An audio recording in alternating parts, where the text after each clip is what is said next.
जय हिंद दोस्तों। आज हम 16 एंड 17 फरवरी 2025 की न्यूज़ को सिम्प्लीफाई करेंगे। वीडियो शुरू करने से पहले मैंने आज आपको लास्ट वीडियो में क्वेश्चन दिए थे, उसको सॉल्व कर लेते हैं।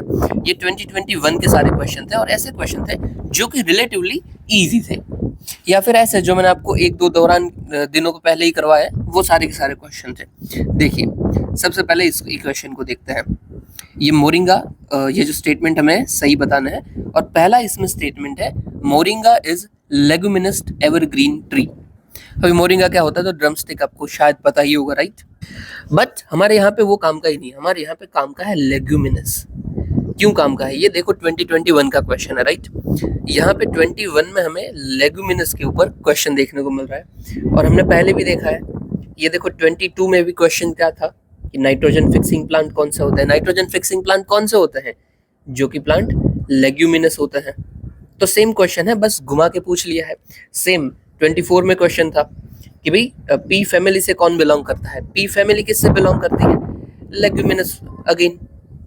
तो सेम टू सेम क्वेश्चन है, बट घुमा घुमा के पूछा हुआ है। मतलब रिपीट क्वेश्चन यूपीएससी नहीं पूछता, बट सेम थीम से जरूर पूछता है, वही है ये। और जो ये पी फैमिली है वो कौन सी फैमिली है? तो ये फेबेसिया फैमिली से बिलोंग करते हैं। FABACEAE ऐसा कुछ है, ठीक है, फेबेसिया। अभी देखो, ये क्वेश्चन को स्टैटिक से पढ़ के जाना क्लोज टू इम्पॉसिबल है। एनसीईआरटी में दे रखा है, यस। हमारी बायोलॉजी की जो एनसीईआरटी है 11th 12th की, दोनों में से एक में किसी में दे रखा है, यस। बट ये इतनी बड़ी है, उधर से एक क्वेश्चन का पूछा जाना, इट इज नॉट पॉसिबल कि हम उसे स्टैटिक से पढ़ के कर पाए। बट हम क्या कर सकते हैं कि अगर यूपीएससी ने एक बार कोई चीज पूछी हुई है तो उसको ही हम ठीक से पढ़ के जाए, उतना काफी रहेगा, ओके। और देखो, दूसरा क्या करना है, ये अगर फेबेसी फैमिली से अगर क्वेश्चन पूछा गया था, अभी तो हमने वो सब देख लिया है, यूपीएससी ने वो प्लांट भी पूछ लिए हैं, डायरेक्टली एक आध कोई स्पीशी भी पूछ ली है। तो हम क्या कर सकते हैं कि दूसरी कौन सी फैमिलीज होती है, एक फेबेशिया फैमिली है, दूसरी कौन सी फैमिली होती है, उसको करके जाए। और इवन फैमिली रहने दीजिए, करंट अफेयर में ना एक चीज आई हुई थी थोड़े टाइम पहले ही कि रिजोमेटस ये प्लांट कौन से होते हैं। आप सोचिए, अगर मैं अगर ये मैं आपको क्वेश्चन बता दूं कि भाई नीचे से बताया गया कौन से प्लांट रिजोमेटस है, और उसमें कुछ भी ऑप्शन हो XYZ, क्या आपको पता है रिजोमेटस कौन से होते हैं? नहीं पता, राइट। और अभी मुझे बताइए, अगर यूपीएससी ने पहले से ऐसा पूछा हुआ है तो उसके चांस बनते हैं कि नहीं कि वो पूछ लेगा, राइट, क्योंकि ये न्यूज में है ये चीज, और पीवाईक्यू की थीम से मैच भी हो रही है। तो ये आपको पता होना चाहिए कौन से होते हैं भाई रिजोमेटस। तो भाई जो भी ऐसे प्लांट है जो खुद के कोई बीज नहीं होते हैं, मतलब उसी के थ्रू दूसरा ग्रो कर जाएगा। मतलब कि जैसे कि भाई पोटैटो हो गया, क्या पोटैटो का कोई बीज होता है? नहीं होता है। आप बस पोटैटो को ही डायरेक्ट डाल दो, वो खुद उग जाएगा। फिर भाई जिंजर हो गया, कि ये भी सेम, इसका कोई बीज नहीं होता है, जिंजर से ही दूसरा जिंजर आ सकता है, वो अपने आप में ही उगते रहते हैं। फिर भाई टर्मरिक हो गया, ठीक है, न्यूज में जो था ना वो टर्मरिक से ही न्यूज में था, तो टर्मरिक हो गया। तो ये सब रिजोमेटस है। अभी एक और मैं आपको क्वेश्चन देता हूँ कि भाई सारे के सारे रिजोमेटस प्लांट जो है वो एक फैमिली से बिलोंग करते हैं, सही या गलत? गलत, क्योंकि ये जो पोटैटो है इसकी दूसरी फैमिली है। ये जिंजर जो है, जिंजर टर्मरिक, उसकी कुछ जिंजरेस फैमिली है। प्रॉपर मैं आपको बताता हूँ, तो जिंजीबिरेसिया।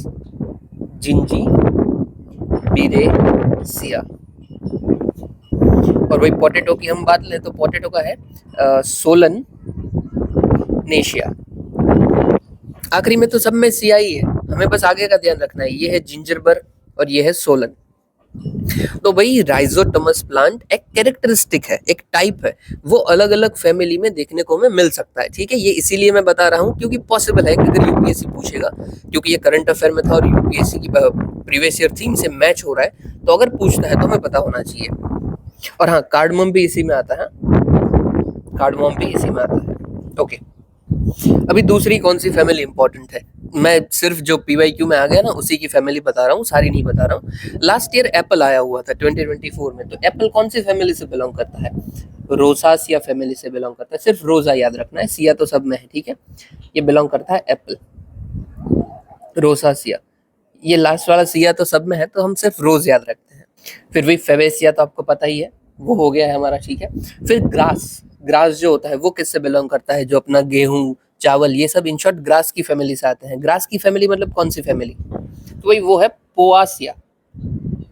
ये सिया तो सब में है अगेन, ठीक है, पोआसियम, मेन यही याद रखना है, POA। ये क्या है, जो भी ग्रास वाले होते हैं ना प्लांट्स हमारे, वो सारे के सारे आएंगे। फिर भी बहुत सारी अलग अलग फैमिलीज है, बट इन शॉर्ट जो यूपीएससी ने पहले पूछ लिया था वो मैंने आपको बता दिया है। ओके, आपका होमवर्क क्या होगा कि आप खुद एक बार देख लोगे कि कौन कौन सी प्लांट फैमिली होती है। जो पीवाईक्यू में था वो मैंने आपको डेफिनेटली बता दिया, बट आप खुद एक बार देखोगे। ओके, क्योंकि आप खुद सोचिए, अगर मैं आपके सामने क्वेश्चन रख दूं कि rice and wheat belongs to the fame family of rhizomatous, तो आप सही करो गलत करो शायद आपको पता ही नहीं चलेगा उधर की क्या करना चाहिए। आपको लगेगा कि हाँ भाई राइस और व्हीट हो सकता है एक जैसे है तो होगा, और आप सही कर दोगे, बट वो गलत होगा, वो पोआ फैमिली से है। ठीक है, ये सब हमें बेसिक पता होना चाहिए। ऐसा नहीं है कि यूपीएससी पूछेगा ही पूछेगा, बट अगर पूछता है तो हम रेडी हों। और अगेन इसका आंसर क्या होता, देखो ये वाला क्वेश्चन का अभी हम आंसर में आ रहे हैं कि पहला आपका गलत है, क्योंकि ये उस फैमिली से बिलोंग नहीं करते हैं। तो भाई इनकी कौन सी फैमिली होती है, इनके नाम की फैमिली होती है मोरिंगेज। मोरिंगेज ऐसे उसके जैसा, मोरिंगेज क्या, मोरिंगेसिया जो हम बोलते हैं ना ऐसे। ठीक है, वॉट एवर आप जैसे भी प्रोनाउंस करें उसे। तो ये फर्स्ट आप जैसे ही गलत करते हो ना आपका आंसर आ जाता है। ये फर्स्ट हटा, फर्स्ट हटा, फर्स्ट हटा, आंसर आ गया। बाकी का मुझे पढ़ना ही नहीं है, बट हाँ एक बात क्या ध्यान रखनी है, टेमेरीन के ऊपर क्वेश्चन आया हुआ है। ठीक है, तो आपको इनके बारे में अभी पूरा का पूरा पढ़ के जाना है। सबसे पहले ये कौन सी फैमिली से बिलोंग करते हैं ये आपको पता होना चाहिए, साथ ही साथ फिर इनका यूज क्या होता है, सबसे बड़ा इसका प्रोड्यूसर कौन है, और अगर इंडिया है तो इंडिया में से कौन सा स्टेट है। ठीक है, इंडिया में से कौन सा स्टेट, और बाकी यहाँ पे जो दे रखा है वो तो है ही है। ये आप खुद पढ़ोगे, ये आपका होमवर्क है। ठीक है, मैंने आपको बता दिया पढ़ना कैसे है, पढ़ोगे आप खुद। ओके, ये सारे 21 के ही क्वेश्चन है, सारे के सारे 21 के क्वेश्चन है जो इजी थे रिलेटिवली करने। देखिए फिर दूसरा क्वेश्चन है कि least water efficient crop. Least water efficient मतलब कि जो पानी के लिए एफिशिएंट नहीं है, जो ज्यादा पानी यूज करता है, सिर्फ घुमा के बताया हुआ है, जो ज्यादा पानी यूज करता है। ज्यादा पानी इसमें से कौन यूज करेगा, क्या आपको पढ़ने की जरूरत है इसके लिए? डेफिनेटली नॉट, शुगर केन करेगा, क्योंकि शुगर में बहुत पानी होता है। सॉरी, शुगर में नहीं, शुगर केन में बहुत पानी होता है, वी नो इट राइट। फिर चलिए यहाँ पे देख लीजिए, ये क्या है क्वेश्चन। यस, बोला गया है कि भाई फर्नेस ऑयल के रिलेटेड क्वेश्चन नीचे से बताए गए कौन से सही है स्टेटमेंट। तो भाई नाम ही फर्नेस ऑयल है, तो भाई ये ऑयल रिफाइनरी का प्रोडक्ट होगा या नहीं होगा? यस डेफिनेटली होगा राइट, इसलिए हमें पढ़ने की जरूरत नहीं है भाई हाँ it is product of oil refinery. फिर बोला है कि some industries use it to generate power. अभी देखो सम बोला है, तो अगर एक भी इंडस्ट्री कर रही होगी ना तो ये सही हो जाएगा। तो फर्नेस ऑयल क्या कोई इंडस्ट्री में यूज होता होगा? We don't know, but some बोला है तो यस, पॉसिबली यस, तो हाँ बोल दो। और लास्ट स्टेटमेंट है हमारा कि it's use causes sulphur emission into environment. देखो यूजुअली ना सल्फर जो है वो सबसे इमिट होता है, ऑलमोस्ट सबसे। कोई ही चीज होगी जो सल्फर इमिट नहीं करती होगी, इंडस्ट्रीज की बात चल रही है। तो यहाँ पे भी अगर इंडस्ट्रीज यूज कर रही है, वो हमने देखा ना कि भाई इंडस्ट्रीज पावर जनरेट करने के लिए यूज करती है, अगर ये पावर जनरेट करेगी तो कुछ तो इमिशन आएगा ना, और कुछ इमिशन आएगा तो पॉसिबली सल्फर भी आएगा, पॉसिबली।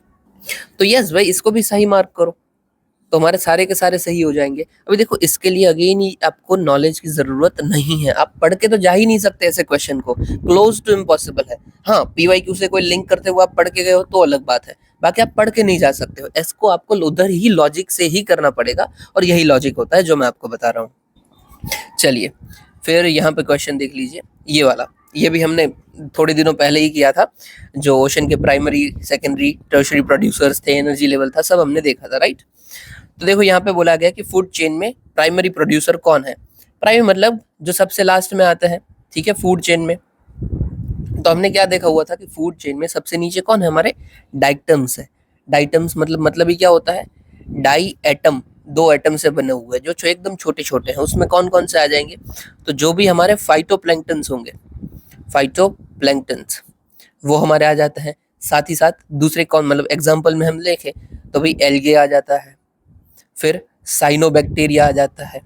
अभी साइनोबैक्टीरिया क्या है कि ये बैक्टीरिया है? नहीं, ये एल्गे ही है। फिर इसके ऊपर हम चले जाए तो क्या आते हैं हमारे, जूप्लैंक्टन्स आते हैं।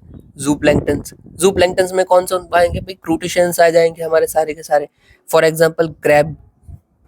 Okay that's it. आपने वो वीडियो देख लेना, अगर मैं रेकमेंड कर देता हूँ, कौन से डेट था, शायद ना 7-8 फरवरी का था, 7-8 फरवरी का वीडियो है, उसको देख लेना, आपको सब आ जाएगा। मतलब ये जितनी भी फूड चेन है, एनर्जी साइकिल है, सब कुछ हमने देखा हुआ है। तो हमारा आंसर भी आ गया कि साइनोबैक्टीरिया और जो डाइटम्स है वो हमारे रहेंगे। सिर्फ आपको देखो डाइटम्स भी पता होता ना कि ये प्रोड्यूसर प्राइमरी है, तो भी आप 50-50 में तो पहुंच जाते, क्योंकि दो है वो तो आपको फिक्स हो गया। फिर आपको गैस करना था अभी कॉपपोट्स होगा या साइनोबैक्टीरिया, वो गैस करना था। और गैस करना हो तो भाई 50% तो चांस है ही, तो कुछ भी कर लो। बट यस, अगर आप पढ़ के गए हो तो डेफिनेटली साइनोबैक्टीरिया भी पढ़ने में आया ही होगा, और हमने भी पढ़ा ही है। चलिए आगे देखते हैं। फिर एकदम इजी क्वेश्चन था कि 8 फरवरी 1940 सॉरी 8 अगस्त 1942 को क्या हिस्टोरिकल इवेंट हुआ है? तो ये क्विट इंडिया रिजोल्यूशन। अभी देखो नीचे बताया गया जितने भी है ना, वो तो ऐसे ही अब गलत कर सकते हो। अभी कांग्रेस मिनिस्ट्री ने रिजाइन किया नहीं भाई, वो तो जब अपना वर्ल्ड वॉर खत्म हो रहा, सॉरी वर्ल्ड वॉर का डिक्लेरेशन कर दिया था कि भाई इंडिया पार्ट ले रहा है सेकेंड वर्ल्ड वॉर में, तभी कर दिया था।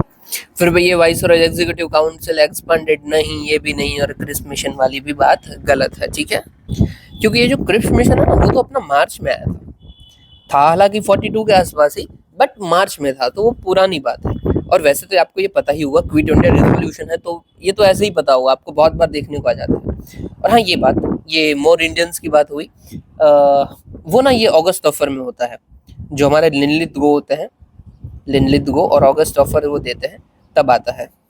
और ये कब की बात है? तो 1940 की बात है, तो तब आता है। चलिए, ये भी इजी था, डेफिनेटली आपको पता होगा। नहीं पता है तो कोई बुरा बात नहीं है, बट शायद पता होगा। चलो फिर ये भी हो गया, ये भी हो गया। हाँ, ये वाला क्वेश्चन रह गया है। Palm oil considered as the following statement, सही बताना है हमें। सबसे पहला यहाँ पे पूछा गया है कि it is native to South East Asia. अभी देखो, ये एक था जो आपको सिर्फ पता होना चाहिए, और ये थोड़ा नॉलेज वाला था कि हाँ भाई पॉसिबली आपको पता हो, पता ना हो, और चांसेस थे कि पता नहीं ही होता। और ये एक जब बस आपको पता होता, अगर पता होता तो आप डायरेक्ट आंसर पे आ जाते, नीचे आपको कुछ पढ़ने की जरूरत नहीं थी। और देखो, नीचे वाले दो तो सही ही थे। पहले क्या बोला है कि palm oil can be use to produce diesel. Yes, होता है ना, हमने देखा है कि जो हम बायोफ्यूल बनाते हैं उससे ही भाई डीजल मतलब बायोफ्यूल प्रोड्यूस कर सकते हैं, तो भाई पाम ऑयल से भी कर सकते हैं, हमने देखा है ये तो। फिर बोला है कि palm oil is raw material for some industries. Yes भाई, किसी में तो यूज हो सकता है ना, तो यस, ये दो तो सही ही थे। हमें बस देखना क्या था कि ये 1 2 3 सही है या फिर 2 और 3 सही है। और अगर हमें उधर 50-50 लेना है कि भाई कौन सा करें, ये 1 2 3 करें या फिर 2 3 करें, अगर समझ लीजिए आपको नहीं पता है, तो आई वुड रेकमेंड कि आप ये 2 और 3 ही करिएगा। वैसे आंसर भी वही है, बट ये तो एग्जांपल दे रहा हूँ कि अगर दूसरा भी कोई ऐसा स्टेटमेंट आता है जिसमें नेटिव पूछा है और आपको नेटिव नहीं पता है और आपके पास वही दो है 50-50, तो आप क्या करोगे? जो नेटिव वाला हो ना, उसको गलत मार्क करना। चांस ही लेना है तो भाई मैं जो बता रहा हूँ उस तरीके से लेना। ऐसा क्यों बोल रहा हूँ मैं?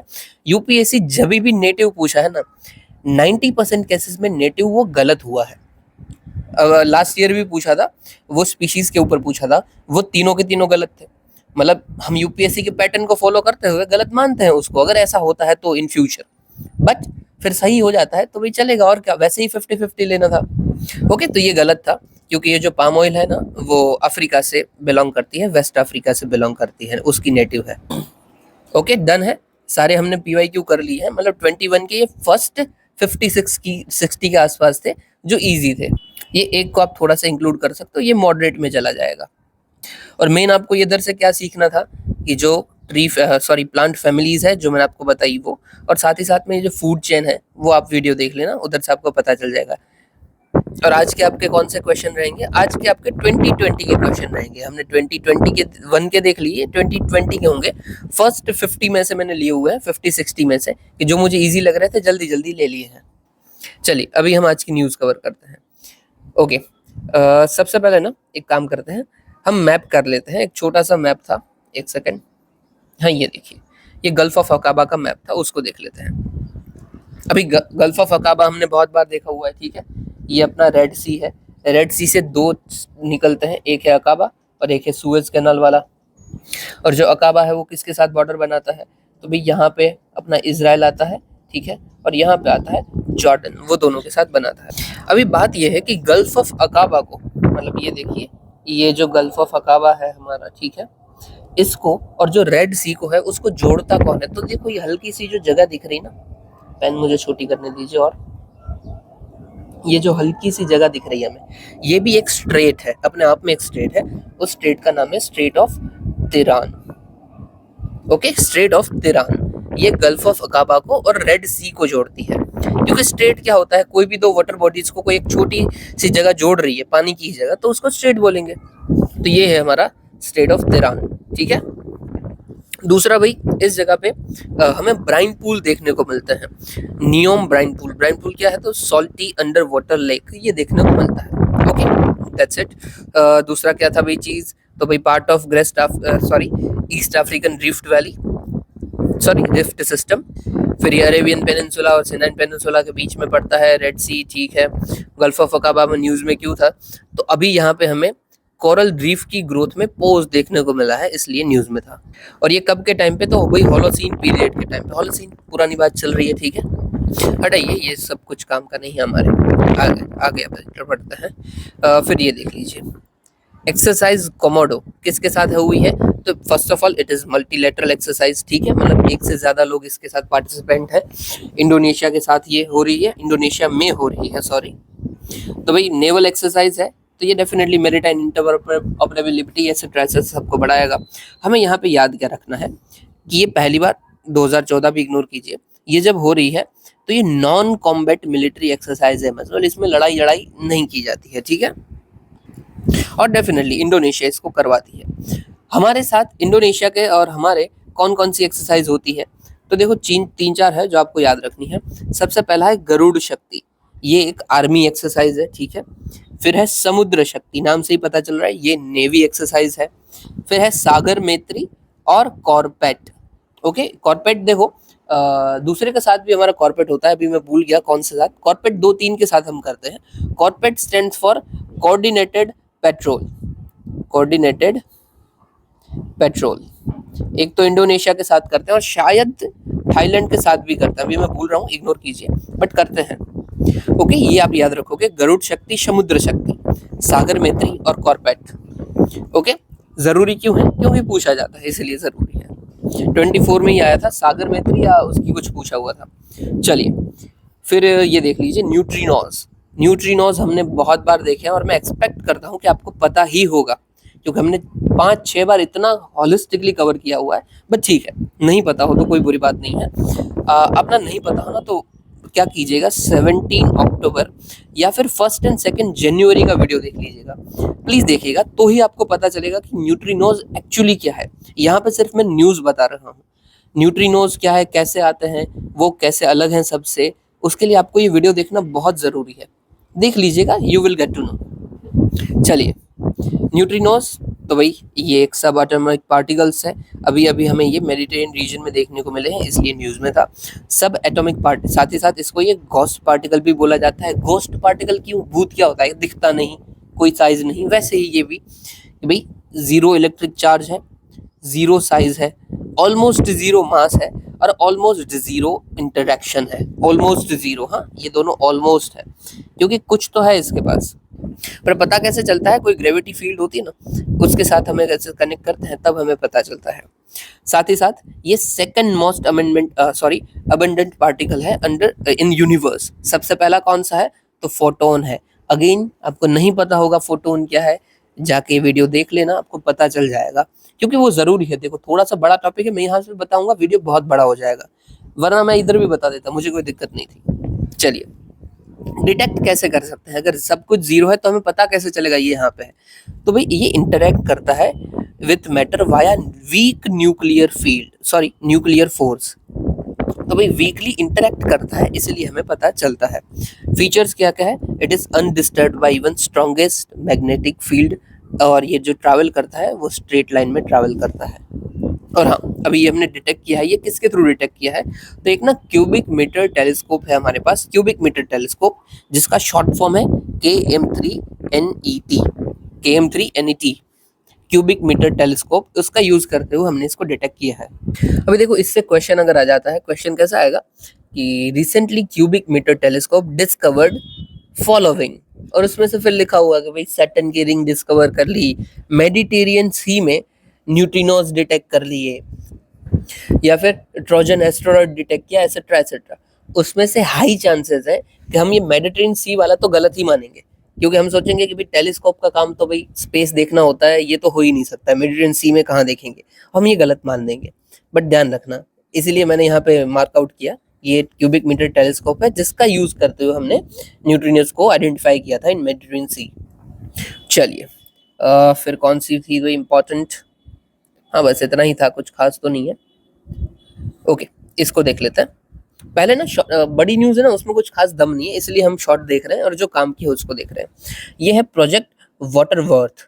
वाटर वर्थ, इसके अंदर कुछ वर्थ वाली बात चल रही होगी, बट वाटर के अंदर तो ये क्या है? It is longest under sea cable system. Cable system से हम इंटरनेट और वो सब जोड़ रहे हैं, ठीक है। ये किसको कनेक्ट करती है? तो US, India, Brazil, south Africa और दूसरे रीजन को कवर करती है। यहाँ से आपको दिख रहा होगा ऐसे पूरा सब केबल ब्रिज की तरह जा रहा है। ब्रिज तो नहीं बोलना चाहिए, बट केबल कनेक्शन जा रहा है। ये डेप्थ इसकी तो 7000 मीटर से भी डेप्थ में हम इसको कनेक्ट कर रहे हैं। फायदा क्या होगा इसका? तो भाई रिलायबिलिटी स्ट्रेंथन होगी, डिजिटल हाईवेज हमारे बनेंगे। डिजिटल हाईवेज मतलब डिजिटली हमारी इंटरऑपरेबिलिटी अच्छी हो जाएगी। चलिए, इन शॉर्ट देखो, जो भी हमारा इंटरनेट भी चलता है ना, आपको पता है उसके जो केबल्स हैं वो सी के अंदर ही बनाए हुए हैं सारे के सारे। हमने हमारे यहाँ पे जो इंटरनेट पहुंचता है, उसके टावर बावर, उसके सब जो यूएस के साथ इतना कनेक्शन, सबके दुनिया के साथ कनेक्शन, किसी के साथ तो कनेक्शन होगा ना, वो सारा कनेक्शन हमारा केबल के थ्रू हो रहा है। और वो केबल अंडर सी ही है, अंडर वाटर। और सैटेलाइट के थ्रू होता है वो तो अलग चीज है। चलिए फिर यहाँ पे देख लीजिए, लॉगर हेड टर्टल्स। टर्टल्स के ऊपर क्वेश्चन आते हैं, इसलिए देख रहे हो, ध्यान से देखना। इसका एक फीचर है जो आपको याद रखना है कि जो लॉगर हेड टर्टल है ना, they can learn and remember magnetic signature of different geographical region. Okay, इसी से उन्हें पता चलता है कि भाई ये हमारी जगह थी, यहाँ पे वापस चलता है नहीं चलता है एक्सेट्रा। तो भाई magnetic signature of different geographical region वो पता कर सकते हैं, ठीक है। ओके, अभी इस टर्टल के बारे में देख लें। तो भाई लार्ज हेड होता है और पावरफुल जॉ होते हैं, ठीक है। ये हमें सब ट्रॉपिकल और टेम्परेट वाटर में पाया जाता है, अटलांटिक, पैसिफिक, इंडियन, मेडिटेरियन, हर जगह पे। लाइफ स्पैन इसका 70 to 80 ईयर्स है और उससे ज़्यादा भी हो सकता है। बिहेवियर क्या है इसका? तो सबसे पहले ये मरीन रेप्टाइल है, वो सिर्फ ब्रीथ करने के लिए सरफेस पे आते हैं, बाकी घूमते रहते हैं। आना हो तो आ भी सकते हैं। फिर ये कार्निवोरस है डेफिनेटली। ओकेशनली ही ये प्लांट को कंज्यूम करते हैं। फिर रिमार्केबल नेविगेटर्स होते हैं। यस, इसे ये मैग्नेटिक सिग्नेचर से डिटेक्ट कर पा रहे हैं ना, तो डेफिनेटली नेविगेटर तो अच्छे ही होंगे। Often returning to feeding sites after long migration. Okay, इसका आईयूसीएन स्टेटस क्या है? तो शेड्यूल 1 में है, और सॉरी आईयूसीएन वल्नरेबल है और वाइल्ड लाइफ प्रोटेक्शन में शेड्यूल 1 में है। चलिए नेक्स्ट देखते हैं, कमोडो सन डिहाइड्रेशन टेक्नोलॉजी। हाँ, ये भी देख लीजिए, सन डिहाइड्रेशन। इन शॉर्ट यहाँ पे क्या कर रहे हैं? डिहाइड्रेशन का मतलब क्या होता है? डिहाइड्रेशन मतलब पानी का चला जाना, खत्म हो जाना, ठीक है। आपकी बॉडी में या फिर कोई भी सरफेस पे जगह पे कोई पानी है, उसको पूरी तरीके से रिमूव हो जाता है, उसको हम बोलते हैं dehydration. Because hydra stands for the water, dehydration मतलब वाटर का हट जाना। तो यहाँ पे हम क्या कर रहे हैं? सोलर का यूज करते हुए कुछ डिहाइड्रेशन कर रहे हैं। So it is a process that uses sunlight to remove moisture from food. Sorry, चलिए ये देखो, मैं ऐसे आपको जो तोड़ के पढ़ा था ना, उसका मेरा मतलब यही है कि जो क्वेश्चन अगर यूपीएससी कोई भी पूछता है, वहां पे आपको डेफिनेटली डेफिनेशन नहीं होगी आपके पास, और आपको आइडेंटिफाई करना होगा। तो इस तरीके से अगर आपकी आदत है ना पढ़ने की, तो आप इजीली उधर आइडेंटिफाई कर लोगे, क्योंकि यूपीएससी हर साल ऐसे इजी क्वेश्चन पूछता है जो पढ़ने में नहीं आता है, बट सिर्फ वर्ड से हमें आइडेंटिफाई करना होता है कि क्या होगा। चलिए छोड़िए, आगे बढ़ते हैं। इसका काम क्या है भाई? तो allow farmers to preserve fruits and vegetable for longer period. Yes definitely. अभी देखो, पानी जो होता है ना, अगर वो किसी चीज के ऊपर है तो वो चीज को गंदी करेगा, मतलब खराब करेगा, स्पेशली फूड को। इसीलिए अगर आप उसका मॉइस्चर पूरी तरीके से हटा देते हो तो वो चीज ज्यादा देर तक स्टोर हो सकती है।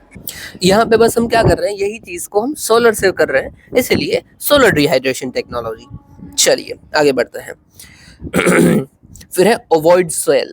ये अच्छा है, थोड़ा ध्यान देना। अवॉइड सेल, ये एक नया टाइप के सेल डिस्कवर हुए हैं जो कि हमें ब्रेन में मिलते हैं। अभी देखो, ये ब्रेन की हम बात चल रही है, ठीक है। ब्रेन, सबसे पहले तो आपको हल्का सा ब्रेन के बारे में पता होना चाहिए। तो देखो, ऐसे कुछ हमारे ब्रेन का शेप होता है, ठीक है, ऐसे कुछ होता है। थोड़ा अच्छा बना देते हैं, एक सेकंड रुकिए। हाँ, ऐसा कुछ रखते हैं, ठीक है। और इसमें नीचे वाला एक हिस्सा होता है और एक ऊपर वाला हिस्सा होता है। जो ये नीचे वाला हिस्सा होता है ना, उसको हम बोलते हैं, पेन बदल लीजिए, सेरिबेलम। बेलम, ठीक है। और जो ऊपर वाला हिस्सा है उसको हम बोलते हैं सेरेब्रम। तो जो बड़ा है ना वो ब्रम है, you can remember it like drum. बड़ा वाला है वो ब्रम है और छोटा वाला है वो बेलम है। जो भी हमारी सारी सेंसेस होती है ना, कि भाई ठंडा लगना, गर्म लगना, फिर हमारे टच सेंसेस, हमारे पेन के सारे रिसेप्टर्स, कोल्ड के रिसेप्टर, मतलब जो भी इतने सारे हैं, ये सारे के सारे कौन कनेक्ट करेगा? ये सब कुछ सेरिब्रम देखेगा। यहाँ पे मैं लिख देता हूँ कि भाई पेन, कोल्ड, इन शॉर्ट जो भी हमारी सेंसरी है, ठीक है, सेंसरी सारी की सारी है, वो ये सब ये देखेगा। फिर सेंसरी के साथ साथ दूसरा क्या है, कोई आपकी मेमोरी है तो मेमोरी भी कौन देखेगा? ये देखेगा सेरिब्रम। वो आपका इंटेलिजेंस है वो भी ये देखेगा सेरिब्रम। मतलब जो भी है वो ऊपर वाले हिस्से में ही है। नीचे वाला तो कर क्या रहा है? नीचे वाला आपका बॉडी का बैलेंस बनाने में, पोस्चर बनाने में काम करता है। सेरिब्रम काम करता है बॉडी के बैलेंस और पोस्चर में। आपको चक्कर बक्कर आना, ठीक है, ये सब कौन करेगा? ये सेरिबेलम करेगा। जो हमारे आई की मूवमेंट होती है ना, आई के जो भी मसल्स होते हैं, मतलब जो भी होता है, ठीक है, वो सारा का सारा किसके साथ कनेक्ट होता है? ये सेरिबेलम के साथ कनेक्ट होता है, आईज वाला, क्योंकि वो आईज ही आपकी इसके साथ मूव करेगी। फिर समझ लीजिए कि आपको मोटर सीखनी है, मोटर बाइक सीखनी है, तो मोटरसाइकिलिंग कौन आपको सिखा सकेगा? तो ये सेरिबेलम सिखा सकेगा। फिर हाँ, एक छोटा सा है कि यहाँ पे किसी भी स्पीच को या फिर लैंग्वेज को प्रोसेस करने का काम वो भी कौन करता है? लैंग्वेज या स्पीच, ये भी ये सेरिबेलम करता है। ओके, ठीक है, दैट्स इट, खत्म करते हैं। तो इन शॉर्ट दो हिस्से होते हैं। अभी इसके भी बहुत सारे पार्ट्स पढ़ते हैं कि भाई आगे का हिस्सा उसको कुछ अलग बोलते हैं, मतलब या ऊपर वाला है उसमें भी पार्ट पढ़ते हैं, वैसे ऐसे, पर उसमें हम इतना घुसते नहीं है, इतना काफी है दो में आपको देखना। इसी में भाई ब्रेन सेल, एक नया हमें सेल मिला है ब्रेन के अंदर, जो है ओवॉइड सेल।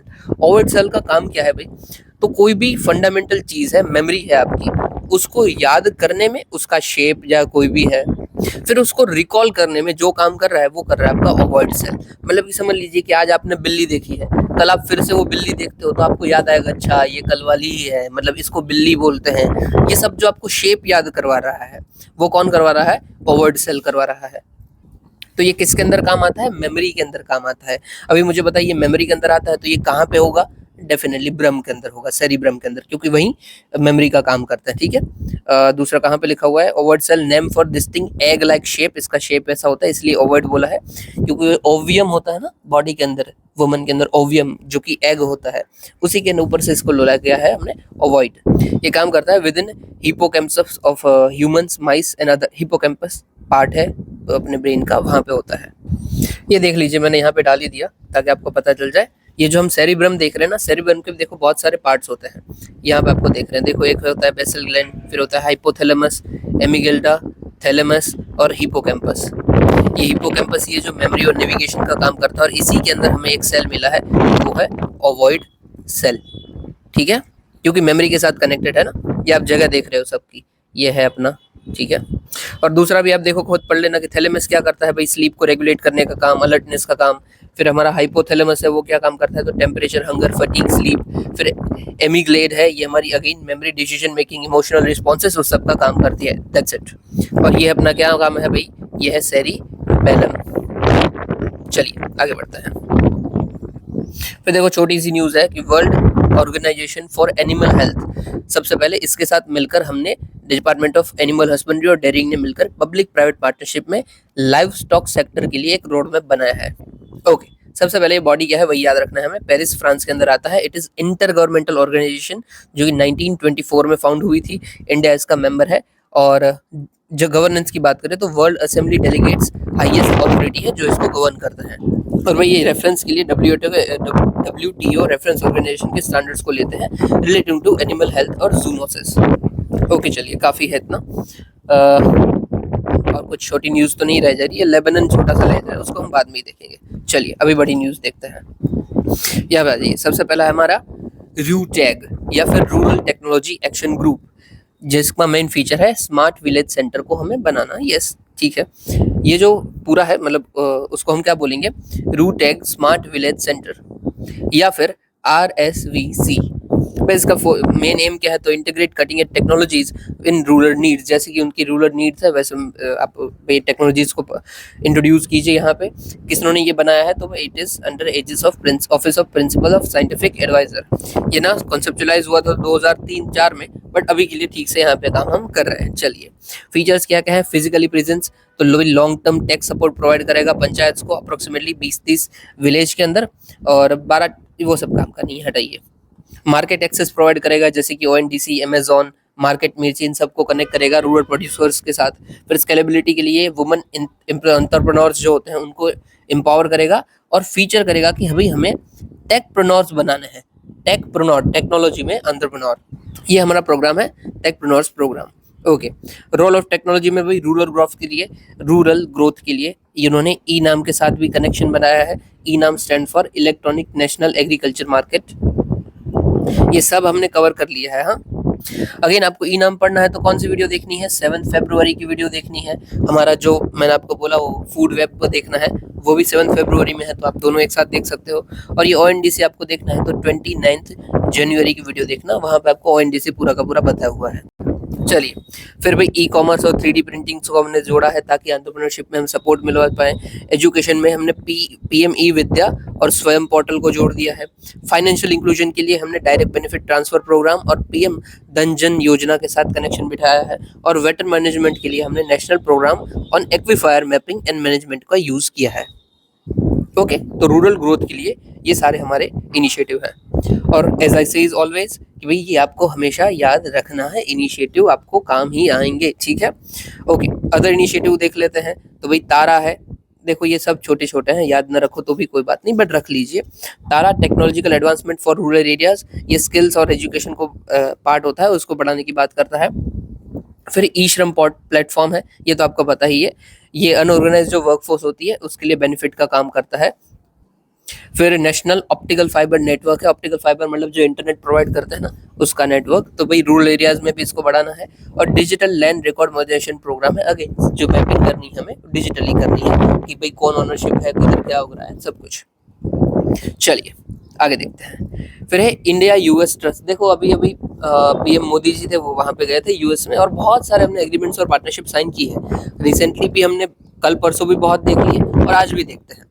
देखो सबसे पहला बनता है ट्रस्ट इनिशिएटिव, इसके अंदर क्या क्या आता है, बकवास है वैसे बट देखो ट्रस्ट इनिशिएटिव बाद में देखो, पहले देख लो क्रिटिकल मिनरल्स क्या होते हैं। ओके, तो भाई कोई भी ऐसे एसेंशियल मिनरल्स जो कि हमारी मॉडर्न टेक्नोलॉजीज के लिए बहुत जरूरी है, क्रिटिकल है, वो सारे के सारे क्रिटिकल मिनरल्स हैं। साथ ही साथ इनकी जो सप्लाई चेन होती है ना वो भी काफी वल्नरेबल होती है, कि कोई छोटा मोटा शॉक आ गया ना तो दिक्कत आ सकती है। जैसे कि एग्जांपल में देता हूँ, हमारी सेमीकंडक्टर चिप, ठीक है, सेमीकंडक्टर के अंदर भाई आपका सिलिकॉन और शायद लिथियम, मुझे इन शॉर्ट याद नहीं आ रहा है मुझे, पर वो यूज होता है, वो एक क्रिटिकल मिनरल है। और रिसेंटली जब टेंशन्स चल रहे थे तब हमारी जो सेमीकंडक्टर की सप्लाई है ना वो ज़्यादातर आती है ताइवान से और चाइना से। ताइवान से अप्रोक्सीमेटली 70% जितना आता है, बट इग्नोर इट। तो जैसे ही टेंशन्स चले ताइवान में, उसकी वजह से हमारे यहाँ पे सेमीकंडक्टर्स का आना बंद हो गया, और हमारे यहाँ पे सेमीकंडक्टर जैसे ही बंद हुए तो हमारी जो कार्स की प्राइस है वो ऊपर चली जा रही थी, क्योंकि सेमीकंडक्टर नहीं थे तो कार्स बन कम रही थी और कार कम बन रही थी, और डिमांड ज्यादा थी तो डिमांड एंड सप्लाई का रूल काम किया, तो कार्स की प्राइस भी बढ़ने लगी। तो ये बताते हैं कि क्रिटिकल मिनरल्स कैसे इंपॉर्टेंट है और कैसे ये हमारी इकोनॉमी को इम्पैक्ट कर सकते हैं। तो yes, it is building blocks of essential modern technologies and risk of supply chain disruption due to limited global production and geopolitical factors. Yes, importance क्या क्या है तो देखो ये आपको याद रखना है, ठीक है। नियोडियम और सेमेरियम है जो हमारे हाई परफॉर्मेंस मैग्नेट्स में काम आते हैं, जैसे कि मिसाइल, फाइटर जेट्स और रडार्स। फिर लिथियम और कोबाल्ट है, वो हमारे इलेक्ट्रिक व्हीकल्स और एनर्जी स्टोरेज के लिए काम आता है, वो आपको पता ही है ऑलरेडी, लिथियम और कोबाल्ट का तो पता होगा। फिर यूरोपियम और टर्बियम है, ये हमें बायोटेक इमेजिंग और मेडिकल डायग्नोसिस में काम आते हैं। इसको ना हम याद कैसे रख सकते हैं, ये यूरोपियम और टर्बियम को आप बस इतना याद रखिए कि ये मेडिकल में काम आते हैं, ठीक है। फिर ये नियोडियम और सोमारियम को याद रखिए कि ये डिफेंस में काम आते हैं, और ये बीच वाले हैं वे मोबिलिटी में काम आते हैं, उतना काफी रहेगा, ठीक है। अभी देखो और भी बहुत सारे क्रिटिकल मिनरल्स हैं, बट जो हमें न्यूज में आ रहे हैं उसको एटलीस्ट याद रख लो, काफी रहेगा। ऊपर से लिथियम, कोबाल्ट, ये सब तो ऐसी चीज है जो पूछी जा चुकी है। ये कोबाल्ट का देख ले, तो भाई कोबाल्ट ऑलरेडी 2023 के क्वेश्चन में था, लिथियम भी बहुत बार आ चुका है, तो ऐसी सब चीजें आती है वो हमें याद रखनी है। अभी भी इंडिया का यूएस के साथ क्रिटिकल मिनरल्स के लिए ऑलरेडी क्या साइन है, तो भाई स्ट्रेटेजिक मिनरल रिकवरी इनिशिएटिव है हमारा, जिसमें हम डेफिनेटली फोकस करते हैं रिकवरी और प्रोसेसिंग के ऊपर क्रिटिकल मिनरल्स की, जैसे कि lithium, cobalt, rare earth mineral etcetera. फिर मिनरल सिक्योरिटी फाइनेंस नेटवर्क है, फाइनेंस, इसमें पैसा बांटा जाएगा, तो it is joint finance body fund for global critical mineral project in India, India ने ज्वाइन किया है 2024 में। फिर है मिनरल सिक्योरिटी पार्टनरशिप, ये यूएस का मल्टीलेटरल फोरम है, एक पार्टनरशिप है, यहाँ पे 14 कंट्रीज और यूरोपियन यूनियन पार्ट है और इंडिया भी इसका पार्ट है, 23 में हमने ज्वाइन किया था। बस इसमें क्या है कि कोई सप्लाई चेन डिस्टर्ब होती है तो एक दूसरे की हेल्प करेंगे, दैट्स इट। ओके, अब ये जो ट्रस्ट है ना, वो भी कुछ कुछ इसी की बातें करता है। उसका एक जो पैरामीटर है वो हमारा है क्रिटिकल मिनरल का पैरामीटर, कि भाई दोनों गवर्नमेंट स्ट्रेंथन करेगी अपने partnership in national critical mineral mission को मेट करने के लिए। ओके, बाकी सब फालतू है। ट्रस्ट इनिशिएटिव किसके साथ साइन है वो तो देख ही लेना है, बाकी सब बेकार है कि भाई इसके अंदर क्या है, तो पब्लिक प्राइवेट इन्वेस्टमेंट को हमें बढ़ाना है। फिर जो टेक्नोलॉजी के रिलेटेड बैरियर्स है हमें, जैसे कि ट्रांसफर, एक्सपोर्ट कंट्रोल, उसको ठीक करना है। फिर ट्रस्ट और रेजिलिएंट सप्लाई चेन बिल्ड करनी है, recovery processing of strategic mineral के लिए काम करना है, वो यही वाला उसके लिए इनिशिएटिव भी है, ताकि चाइना का डोमिनेंस हम कर पाए, डाइवर्सिफाई कर पाए अपनी मार्केट को, इनोवेशन को बढ़ाना है, गवर्नमेंट टू गवर्नमेंट कॉन्ट्रैक्ट बढ़ाइए, एकेडेमिया टू प्राइवेट सेक्टर के कॉन्ट्रैक्ट बढ़ाइए, बट रिसर्च को बढ़ाइए, दैट्स इट। चलिए नेक्स्ट देखते हैं। यहाँ पे है India aims to 3-fold increase in textile exports. हमारा भाई एम है कि हम 2030 तक जो एक्सपोर्ट्स हैं हमारे टेक्सटाइल के, उसको 9 लाख करोड़ तक पहुंचा देंगे, ठीक है। हमारा इसमें मेन फोकस क्या रहता है, जो 5F है उसके ऊपर हम फोकस करते हैं, farm to fibre to fabric to fashion to foreign.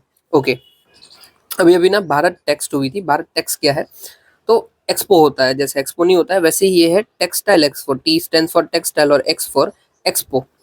यहाँ पे सारे भी जो भी टेक्सटाइल वैल्यू के अंदर आते हैं सबको हमने जोड़ दिया था, जो कि भाई रॉ मटेरियल बनाने वाले हो, प्रोसेसर्स हो, फिनिश प्रोडक्ट हो, सबको एक रूफ के अंदर लाते हैं, ताकि अगर डेवलपमेंट होना है तो सब एक साथ कोई प्लेटफॉर्म मिल जाता है, सब एक साथ काम कर सकते हैं।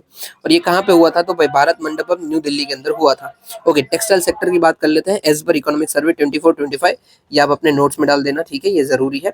और इवन ये भी डाल देना जो हमने ऊपर देखा था ना, ये मिनरल्स, क्रिटिकल मिनरल्स के बारे में, अगर क्वेश्चन आता है तो आप रेडी रहोगे। और ये इनिशिएटिव, ऑफ कोर्स इनिशिएटिव तो मैं हमेशा बोलता हूँ आपको डालने ही डालना है। चलिए आगे देखते हैं। इकोनॉमिक सर्वे में क्या बोला था कि भाई जीडीपी का ये 2.3% पार्ट है टेक्सटाइल सेक्टर, 13% जितना इंडस्ट्रियल प्रोडक्शन आता है और 12% जितना एक्सपोर्ट्स हमारा होता है। एम्प्लॉयमेंट ये कितने परसेंट को दे रहा है, तो भाई 45 मिलियन पीपल इसके साथ डायरेक्टली एम्प्लॉयमेंट के साथ जुड़े हुए, डायरेक्टली, इनडायरेक्टली तो बहुत सारे होंगे। इंडिया 6th लार्जेस्ट एक्सपोर्टर है टेक्सटाइल का और 2nd लार्जेस्ट प्रोड्यूसर है। प्रोड्यूस क्यों, इसलिए क्योंकि हम खुद भी टेक्सटाइल का इतना यूज करते हैं। चैलेंजेस क्या है टेक्सटाइल सेक्टर के अंदर, तो वही रॉ मटेरियल काफी ज्यादा एक्सपेंसिव होता है कंपेरेटिव। कई बार तो हमें बीच में क्या हुआ था, इन्वर्टेड ड्यूटी स्ट्रक्चर हो गया था, इग्नोर कीजिए, सबसे पहले ये इसको खत्म कर लेते हैं, बाद में इन्वर्टेड बताता हूँ। एक्सपेंसिव रॉ मटेरियल फाइबर, तो भाई फाइबर 60-70% जो मैन्युफैक्चरिंग कॉस्ट है वही ले जाता है। उससे रिलेटेड जो फिर लास्ट में हमारा एंड प्रोडक्ट है वो महंगा हो जाता है। पॉल्यूशन हो जाता है भाई, 10% ऑफ वर्ल्ड कार्बन इमिशन है वो इसी सेक्टर से आता है, ठीक है। फिर स्ट्रक्चरल कंसर्न्स की बात करें तो भाई एमएसएमई जैसे कोई प्लेयर्स हैं वो बड़ी बड़ी इंडस्ट्रीज से कम्पीट नहीं कर पाते हैं। फिर जो हमारा प्रोडक्ट है वो बहुत डाइवर्सिफाई नहीं है और जो हमारी प्रोडक्टिविटी है वो भी कम है compare to China, Bangladesh and Vietnam. अभी देखो इन्वर्टेड क्या है, अभी के लिए तो ऐसा कुछ नहीं है, बट इन्वर्टेड बस मैं बताता हूँ क्या है कि कोई भी हम चीज़ बनाते हैं, ठीक है, उस चीज़ के लिए रॉ मटेरियल की ज़रूरत है, फिर आप प्रोसेस करोगे उस चीज़ को और फिर लास्ट में आपका प्रोडक्ट बन जाएगा। अभी इन्वर्टेड ड्यूटी स्ट्रक्चर क्या होता है कि रॉ मटेरियल के ऊपर समझ लीजिए 30% टैक्स है और एंड प्रोडक्ट के ऊपर हमारा 5% टैक्स है। तो ये तो उल्टा हो गया ना कि अगर मैं इंडस्ट्री हूँ तो मुझे जो रॉ मटेरियल खरीदना है उसके ऊपर मुझे ज़्यादा टैक्स भरना पड़ रहा है, बट जो मैं एंड प्रोडक्ट बना के दे रहा हूँ उसके ऊपर भी टैक्स 5% ही है। तो इसको बोलते हैं इन्वर्टेड ड्यूटी स्ट्रक्चर। क्योंकि ड्यूटी स्ट्रक्चर कैसा होना चाहिए, या तो यूनिफॉर्म हो या फिर बढ़ता हुआ हो ताकि किसी को भी नुकसान न हो एंड में, बस इसी को इन्वर्टेड बोलते हैं।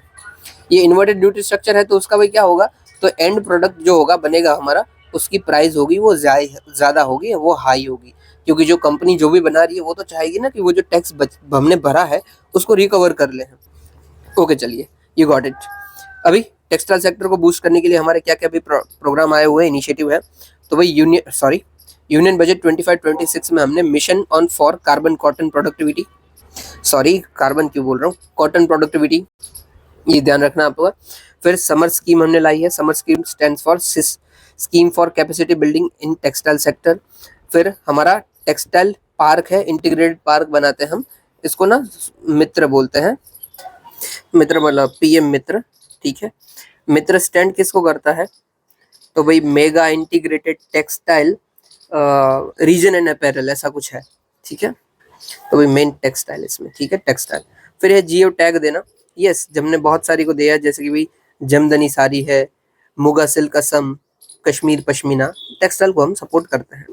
और हाँ, जो ये पीएम मित्र है ना, इसके अंदर हम कितने पार्क बना रहे हैं, तो 7 पार्क बना रहे हैं, 7 अलग अलग जगहों पे, कि इसमें अंदर ना सब होता है, कि जो प्रोसेसिंग यूनिट है वो भी बाजू में है, जो एक्सपोर्ट यूनिट है वो भी बाजू में है, जो मैन्युफैक्चरिंग है बाजू में है, फार्म फील्ड आपकी बाजू में, मतलब इन शॉर्ट सब एक साथ है, इंटीग्रेटेड है, मेगा इंटीग्रेटेड, ठीक है, नाम से ही पता चल रहा है।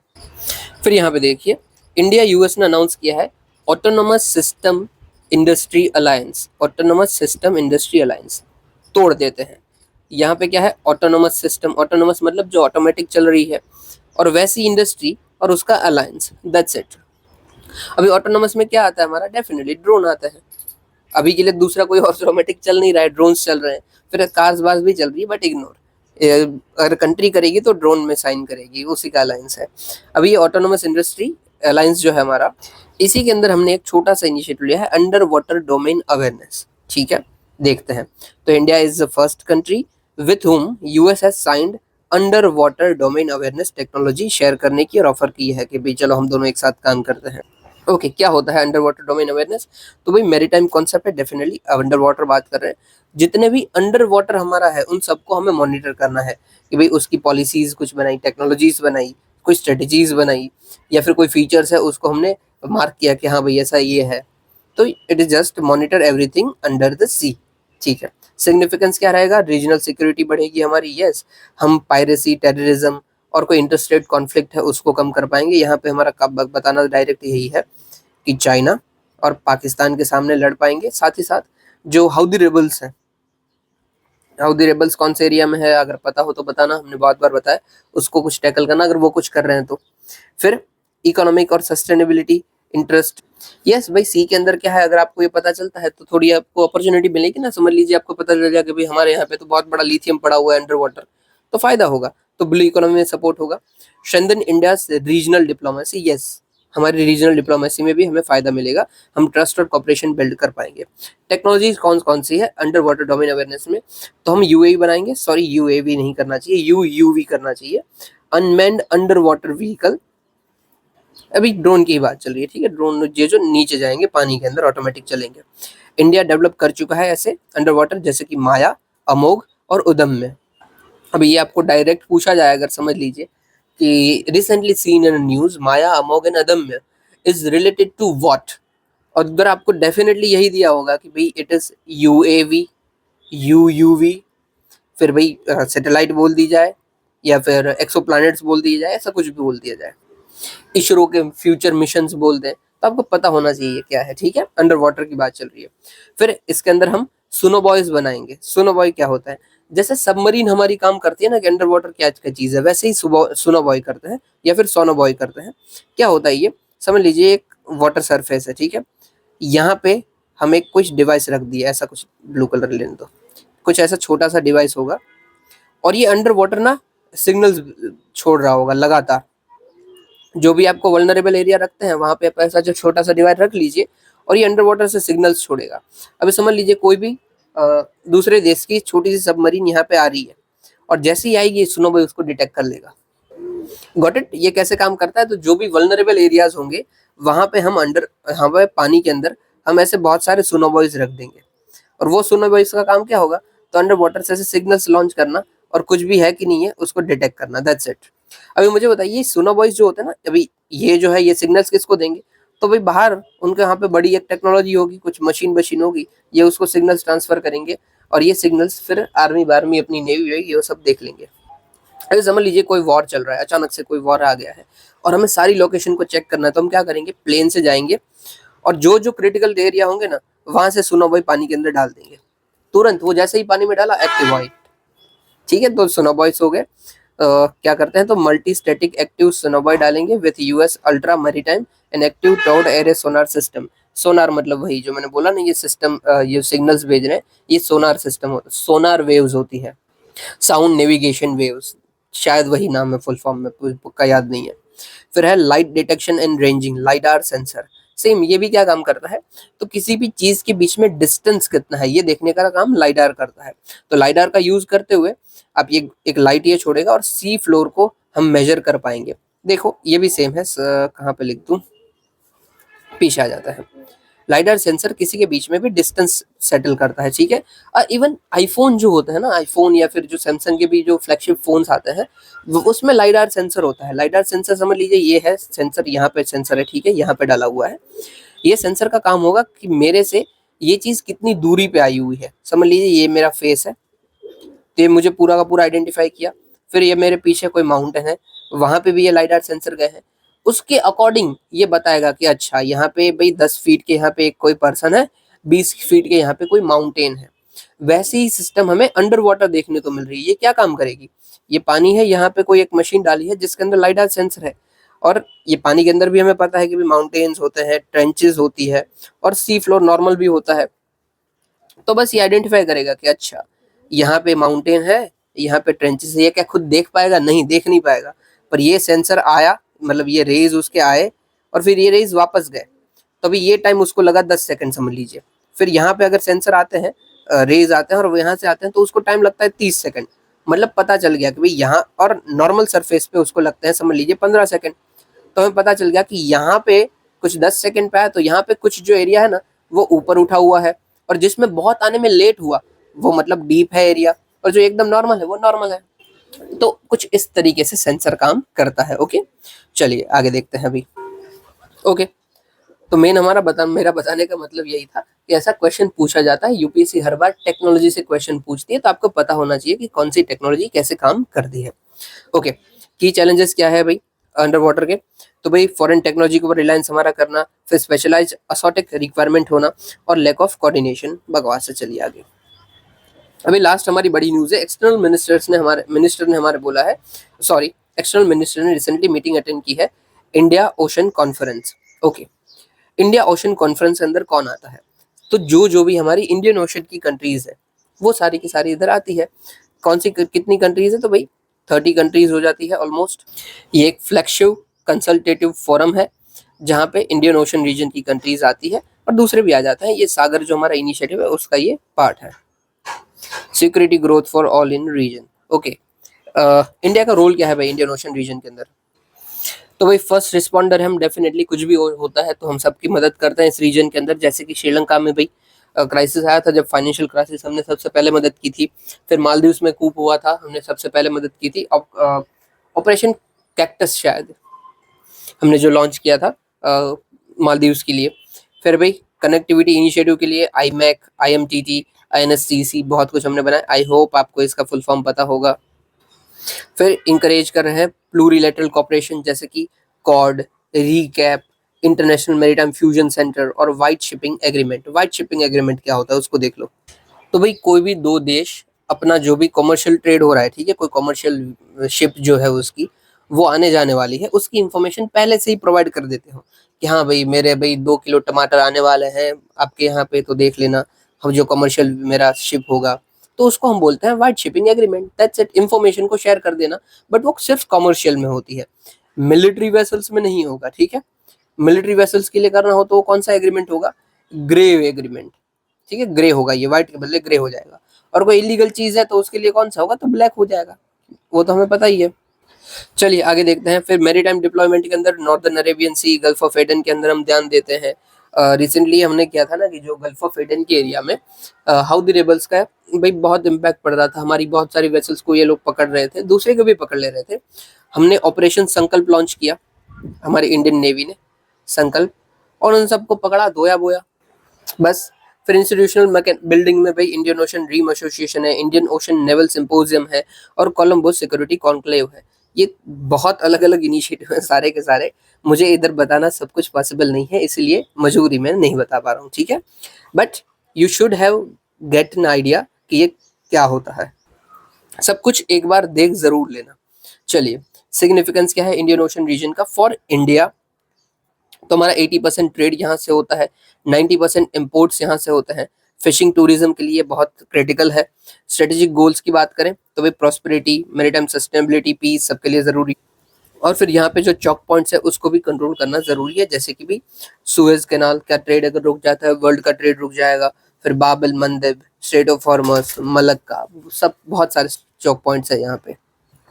चलिए आगे बढ़िए, ये सारी बड़ी न्यूज हमारी आज कवर हो, नहीं ये नहीं, ये छोटी सी रह गई है, सॉरी। हाँ, India's first intertidal bioblitz concluded recording several intertidal species. Okay, सबसे पहले ये इंटरटाइडल जोन कौन कौन से होते हैं ये देख लेते हैं, ठीक है। Intertidal zone based on submergence, यहाँ पे आ जाइए, पीछे मैंने फोटो डाला है, ये देखिए। अगर पानी ज्यादा कम होना, ये तो आपको पता है कि समंदर में होता रहता है। जब पानी एकदम कम हो जाता है तब जो एरिया पे हमारी लाइन बनती है ना कि भाई इतना पानी कम हो गया, ये होता है हमारा लो टाइड जोन, ठीक है। फिर सबसे ज्यादा की मतलब हाई टाइड, जब एकदम पानी आ जाता है, वो हमारा होता है हाई टाइड जोन। और इन्हीं के बीच में जो एरिया आता है ना, इसको हम बोलते हैं इंटरटाइडल जोन, ठीक है। अभी इसके बीच वाला जाता है उसको हम क्या बोलेंगे, मिड टाइड जोन बोलेंगे भाई। और एकदम ऊपर चला जाता है, मतलब हाई टाइड से भी ऊपर चला गया, मतलब उतना पानी तो नहीं जा रहा है, पर जो ये ऊपर वाला एरिया है वहां पे हल्के फुल्के छींटे बींटे उड़ेंगे, हल्का सा वो गीला जरूर रहेगा, उसको हम बोलते हैं स्प्लैश जोन, क्योंकि स्प्लैशेस उसके ऊपर आ रही है। अभी हर एक इस एरिया के अंदर अलग अलग स्पीशीज रहती है, यूजुअली अलग अलग स्पीशीज रहती है।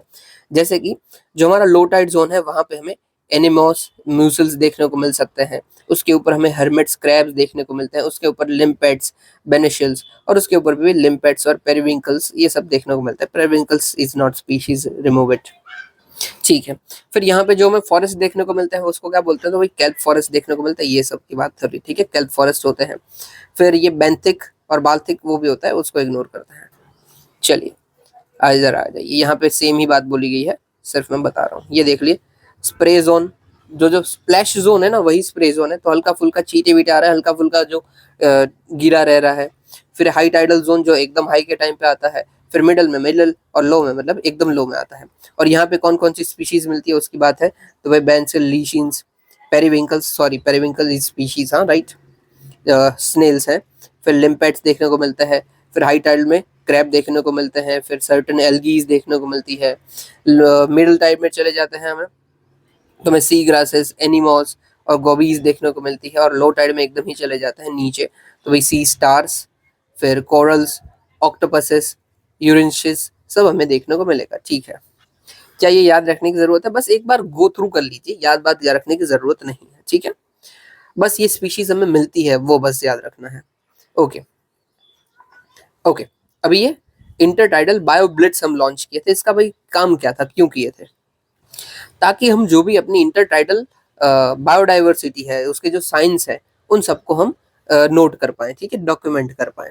तो देख लीजिए, conducted citizen science initiative for documenting biodiversity in India's intertidal zone, ठीक है। ये रिकॉर्ड कैसे हुआ था? तो प्लेटफॉर्म हुआ था, रिकॉर्डेड प्लेटफॉर्म, सॉरी ये स्पीशीज है, यहाँ पे इन्होंने प्लेटफॉर्म को रिकॉर्ड किया था, ये आपको याद रखना है। और जो कि हमारा फर्स्ट टाइम इंडिया मेनलैंड के अंदर देखी गई है, आंध्र प्रदेश कोस्ट के एरिया में। इसका भाई साइंटिफिक नेम क्या है? तो सूडोसेरोस बिफासिया। ओके, दूसरा भाई intertidal zone, it is dynamic boundary where ocean meets land. Okay, unique area alternate between being high tide and during tide retreats, मतलब कि low tide। ये एक एक्सट्रीम इकोसिस्टम दिखाता है।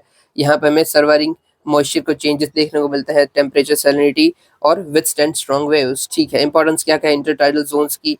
तो ये बहुत सारी स्पीशीज के लिए ब्रीडिंग ग्राउंड्स होते हैं, जैसे कि जुवेनाइल फिश एंड क्रूटोसेंस। क्रूटोसेंस हमने देख लिया है क्या होता है। डाइटम्स जो होते हैं 2 पार्ट में बॉडी होती है यूजुअली, और क्रूटोशंस की यूजुअली 3 पार्ट में बॉडी होती है, ये हमारे जू प्लैंक्टन्स होते हैं।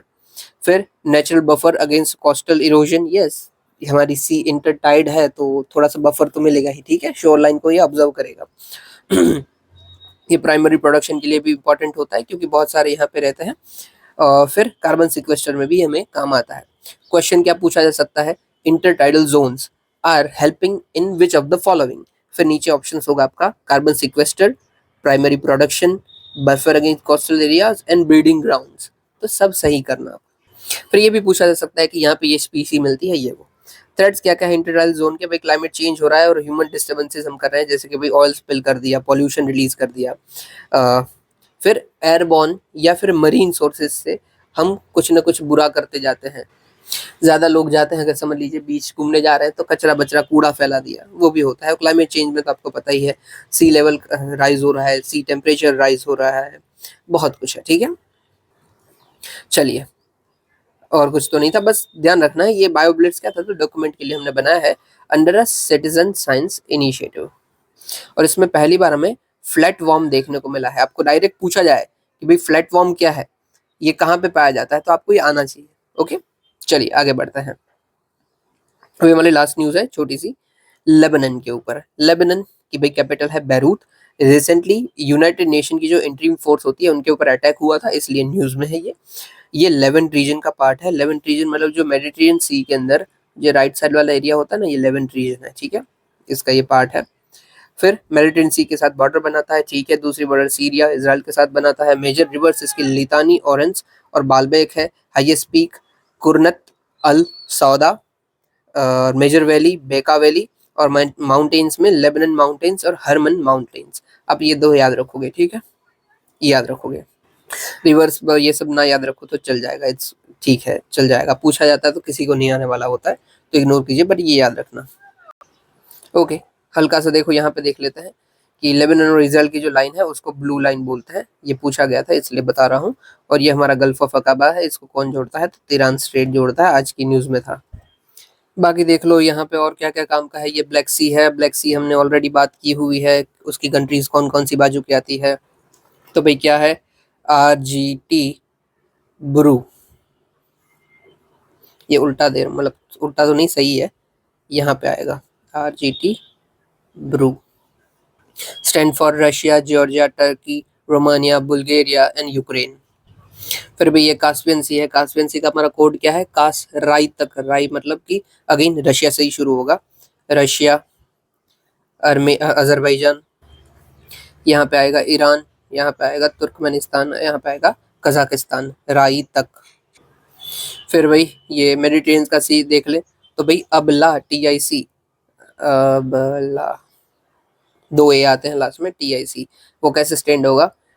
सबसे पहला है हमारा अल्बोरान, बेलियारिक, लिगुरियन, फिर है एड्रियाटिक और एजियन। यहाँ पे आता है तिरीनियन, फिर है आयोनियन और क्रेट, ये आई है, हाँ, आयोनियन और क्रेट। फिर ये भाई पर्शियन गल्फ और रेड सी का दिया गया है, उसका देख लेते हैं, मतलब उसकी फीचर्स देख लेते हैं, वाटर बॉडीज। तो पर्शियन गल्फ में हम आते हैं, तो सबसे पहला है पर्शियन गल्फ, फिर है स्ट्रेट ऑफ हॉर्मोस और फिर है गल्फ ऑफ ओमान। और यहाँ पे हम नीचे आते हैं तो हमारे है भाई रेड सी, फिर है बाबल मंदब, और हमारा आता है लास्ट में RBA, yes, Aden, Gulf of Aden, यहाँ पे ओमान। ठीक है, पूरा का पूरा हो गया, जल्दी जल्दी बस मैंने बता दिया। ठीक है, चलिए, इतना सुनने के लिए शुक्रिया आपका। ये कल के लिए आपके सारे क्वेश्चन होंगे, अटेम्प्ट करने की कोशिश जरूर कीजिएगा। बाकी हम डिस्कस करेंगे कि कैसे हो सकता था, क्या लिंकेजेस थे, किधर से पूछे गए थे। ओके, चलिए, इतना सुनने के लिए आपका शुक्रिया। जय हिंद।